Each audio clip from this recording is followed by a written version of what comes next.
Ano naman kaya ang sasalubong sa kabataan pagpasok sa paaralan?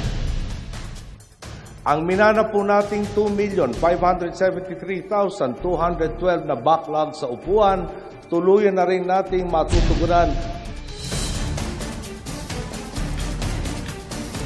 At para naman po, hindi mapag-iwanan ang ating mga state universities and colleges, mayroon tayong panukalang 43.61% na pag-agat sa kanilang budget para sa susunod na taon.